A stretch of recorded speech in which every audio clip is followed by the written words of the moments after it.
자, 627 대출 규제 효과가 꽤 센데 단기간으로는 좀 조정이 있을 것 같아요. 과연 그런데 이제 이게 얼마까지 갈 거냐? 아무도 모르죠. 아무도 모르는데 우리가 이제 항상 역사를 공부하는 이유가 역사에서 뭔가 배우고 더 좋은 방향으로 하려고 하는 거 아니겠습니까? 그래서 비슷한 규제를 했었던 문정부 때를 한번 보도록 합시다. 봤더니 한 효과가 반년 정도 그쳤다고 해요. 자, 그렇게 된다면 6개월, 반년이든 6개월이든 뭐 1년이든 어찌됐든지 간에 기간의 문제일 뿐이지 이 효과가 영원히 갈 수는 없는 거잖아요. 그러면 정부 입장에서는 추가 규제를 아마 뺄 가능성이 높다. 왜 그러냐면 결국에는 공급을 늘려서 이 문제를 해결해야 되는데 아시겠지만 공급은 그렇게 단기간에 할 수 있는 그런 부분이 아니에요. 그러면 이제 어쩔 수 없이 하기 싫어도 수요 억제책을 좀 빼야 될 수 있다. 그러면 그 수요 억제책이 과연 뭘까? 대출은 했는데 두 가지가 있겠죠. 대출 규제를 여기서 더 세게 하는 거예요. 뭐 대출 금액 6억, 야 절반 줄여 3억으로 내려버려.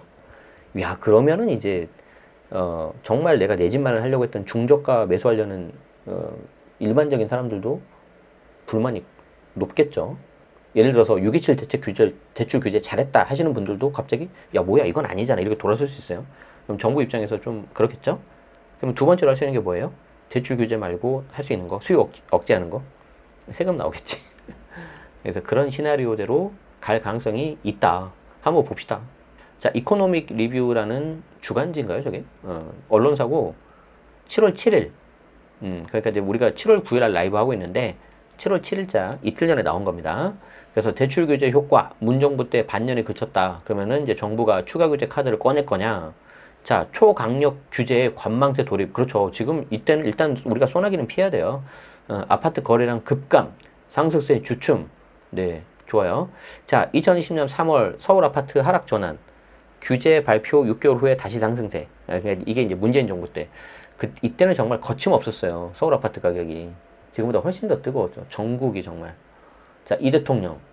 이번 대출 규제는 맛보기에 불과하다. 지난번 취임 30일 기념 기자 간담회였죠. 규제 지역 확대 가능성. 봅시다. 어떤 내용인지. 정부가 수도권 주담대 한도를 6억으로 제한하는 초강력 규제를 시행하면서 부동산 시장에 효과가 나타나기 시작한 것으로 관측이 된다. 서울 아파트 거래 건수가 일주일 만에 60% 이상 급감을 했다는 거죠. 60% 이상. 집값 상승 봉도 둔화된 것으로 나타났다. 다만 과거 문재인 정부 시절 이런 효과가 있다가 6개월 뒤에 상승세로 돌아선 바 있기 때문에 단기 효과에 그칠 수 있다는 우려가 제기된다. 그러면 아까 이 대통령이 말한 것처럼 우리는 뭐 수요 억제책 많이 있다 그랬잖아요. 그럼 이제 또 거기에 대해서는 한 시간씩 하겠죠. 마치 그 당시 문재인 대통령이 말했던 이 호주머니에 여러 가지 카드가 있습니다. 그거랑 비슷한 어떤 데자뷰입니다. 자, 7일 국토부 실거래가 공개 시스템에 따르면 규제 발표일인 6월 27일부터 7월 3일까지 일주일간 서울 아파트 매매 거래 건수가 750건으로 집계됐다. 기존에 한 1890건하고 비교하면은 절반 이상이 감소한 거죠. 일단 좀 단기간에 효과는 있죠. 정부가 수도권 규제 지역의 주담대 한도를 6억으로 제한하는 고강도 규제를 시행하면서 관망세로 돌아선 것으로 풀이가 되는데 그에 따라서 집값 상승세도 둔화가 됐다. 얼마나 떨어졌냐? 아파트 매매 가격 상승률이 0.4로 떨어졌는데 전주 0.43 대비 소폭 줄었다. 느낌이 어때요? 아까 거래 건수가 절반 이상 급감한 거 보고는 그래 좀 효과가 있는 것 같은데 생각이 들죠. 그런데 상승폭을 보니까 0.43에서 0.40이래요. 의미가 좀 있는 숫자인가요? 저는 잘 모르겠는데 다만 이제 첫 번째 주 지났잖아요. 1주차 지나서 한 거기 때문에 한 2주, 3주 좀 더 봐야 돼요. 그때 되면 소폭 그 상승폭이 제가 봤을 땐 더 떨어질 거예요. 0.3, 0.2 이렇게 마이너스로 갈 수도 있습니다. 그래서 이제 그거를 이제 여러분들이 추이를 잘 보셔야 되겠죠. 자, 특히 강남구는 0.84에서 0.73으로, 서초는 0.77에서 0.65로, 송파는 0.88에서 0.75 등으로 전주 대비 상승폭이 축소가 되는데, 자, 축소된 것만 보면은 여기 0.03보다는 훨씬 크죠. 0.11, 뭐 0.12 더 큰데 절대값을 봐야죠. 절대값. 여전히 0.73이야. 0.659, 0.759. 얘가 한 0.3만 넘어도 의미가 나름 있단 말이에요. 자, 전문가들은 당분간 시장이 조정되며 숨고르게 들어갈 것으로 전망했다. 다만 대출 규제 효과가 단기에 그칠 수 있다라는 이제 우려가 제기되고 있는데 과거 문재인 정부를 봤더니 비슷했다는 거죠. 자, 2019년 12.16 대책을 통해서 투기지역, 투기과열지구 등 규제지역 내 시가 15억 초과 아파트 주담대를 금지를 했는데 규제지역 내 시가 9억 초과 주택에 대해서도 주택담보 비율을 낮췄어요. 저는 개인적으로 이때 15억 초과 아파트 다 금지시킨 걸 가지고 되게 좀 비판을 많이 했었어요. 자기들이 벌어서 대출받아서 사겠다는데 무주택자도 다 막아버렸거든요.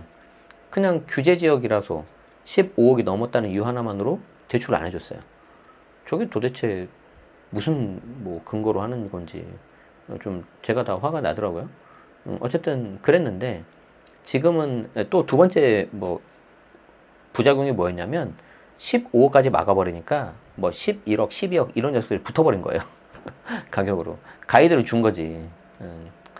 참 그때 대단했어요, 정말.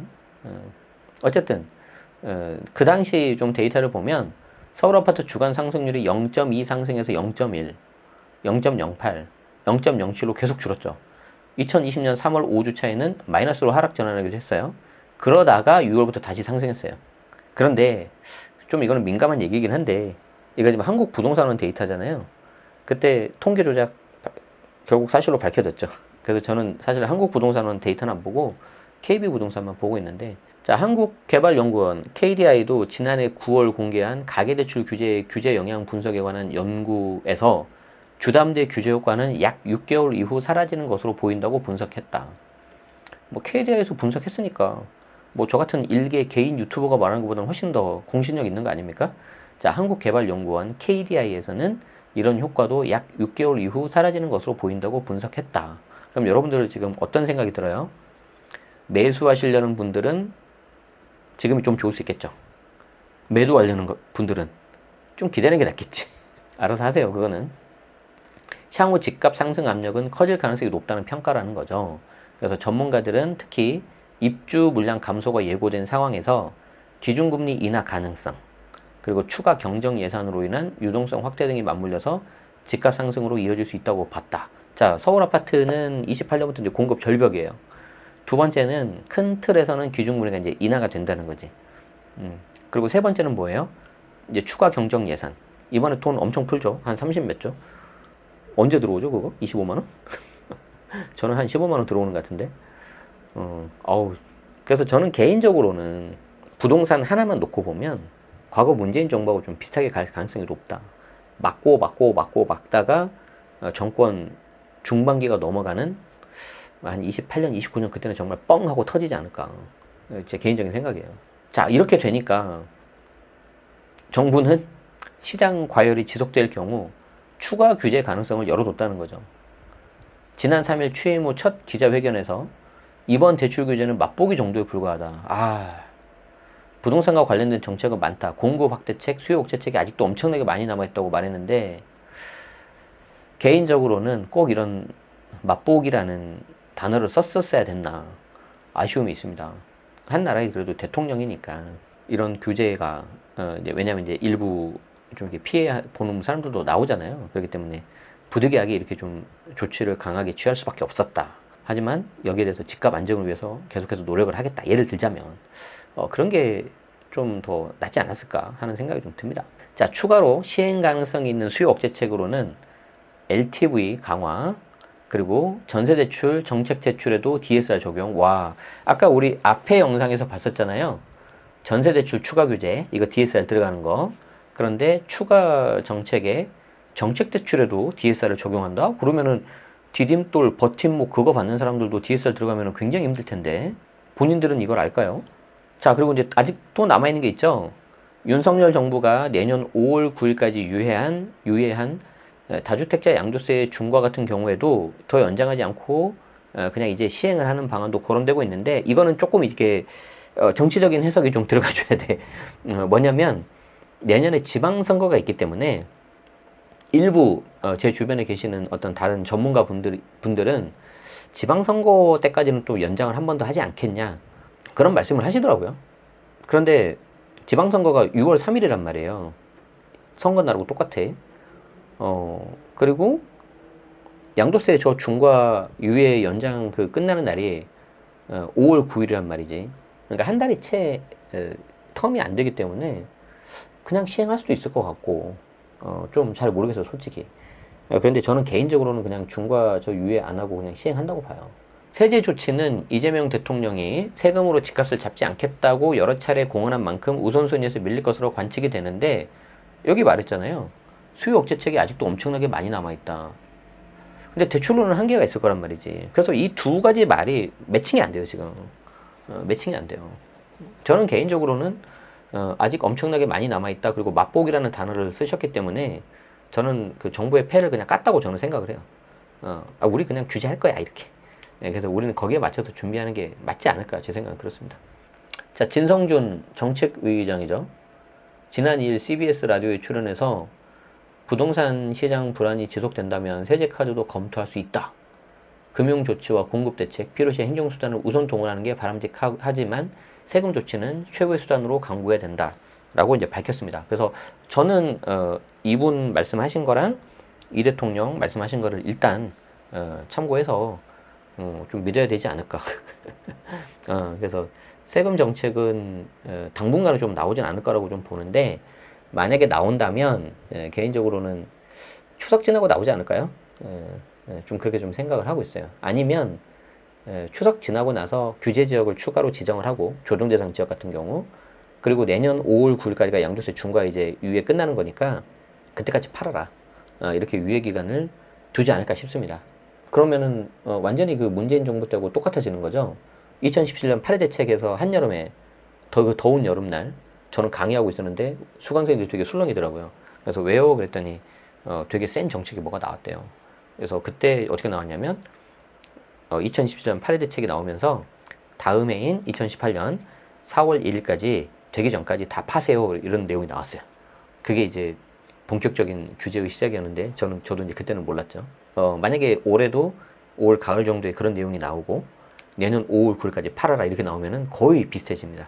자, 업계에서는 일단 정부가 정책 효과를 지켜보면서 관망 기조를 이어갈 것으로 보고 있다. 제가 이 기사를 고른 이유가 뭐냐면 뭐 여러분들 뭐 이렇게 제 뭐 마음을 모르니까 못 믿으시겠지만 그냥 제가 좀 생각하는 거랑 아주 좀 많이 비슷해가지고 제가 이게 말씀드리기가 되게 편하더라고요. 그래서 좀 골랐어요.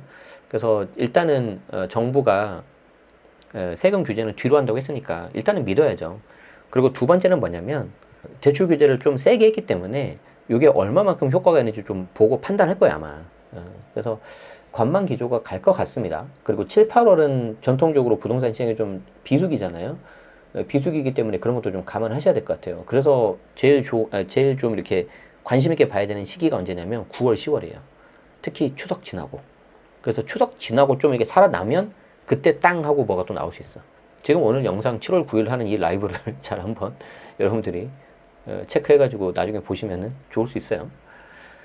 자, 진성준 정책위원장 또 나오시네요. 대출 규제 발표 이후 시장 상황에 대해서는 일단 관망세로 돌아섰다고 하는 듯하고 이렇게 시간이 조금 지나면 집값도 확연한 안정세로 돌아서지 않겠는가 기대한다. 저는 여기서 다 좋은데 이 확연한이라는 표현을 뺐었어야 된다고 본다. 이건 아니죠. 우리 이미 다 겪어봤잖아요. 문재인 정부 때. 확연한 안정세라는 거는 확실하게 쭉 가는 건데 그러진 않을 거예요. 그러면서 1, 2주 혹은 2, 3주 후면 시장 상황을 가늠할 수 있을 거다. 와, 어떻게 저 짧은 시간을 가지고 판단할 수가 있지? 난 솔직히 잘 모르겠는데. 저 같은 경우는 투자를 할 때 기본 5년이거든요. 작년에 제가 주식 판 것도 7년 갖고 있었고요. 저는 중국차 BRE 갖고 있었어요. 이더리움도 7년 들고 있었어요. 올해부터 과세한다고 해서. 근데 뭐 지금 2년 또 연장됐죠. 그러니까 어떻게 저는 기본 그 투자 시기가 5년 이상인데 5년 이내에 판 게 없어요, 저는. 근데 어떻게 1, 2주 안에 1, 2주, 2, 3주를 가지고 시장 상황을 가늠할 수 있다고. 저건 너무 좋게 말하면 자신감, 나쁘게 말하면 너무 좀 시장을 과소평가하는 건데. 다만 집값 상승세가 지속될 경우 추가 규제가 본격화될 수 있다. 조정 대상 지역, 투기과열지구, 토지거래 허가구역 등 규제 지역 확대가 유력하다는 점은 제가 말씀드렸잖아요. 이 중에서도 여러분들이 세금 관련해서 꼭 조심하시려면 이게 조정 대상 지역이 중요합니다. 조정 대상 지역. 이게 이제 추석 지나고 좀 될 수 있을 가능성이 좀 있다. 최근 집값 상승에 가팔랐던 마포, 성동, 양천구, 성남시, 분당구, 과천시 등이 신규 규제적으로 묶일 가능성이 거론된다. 그러니까 이것도 제가 되게 개인적으로는 의견이 같아서 가져왔어요. 강동이 빠졌네. 강동도 거의 1순위고.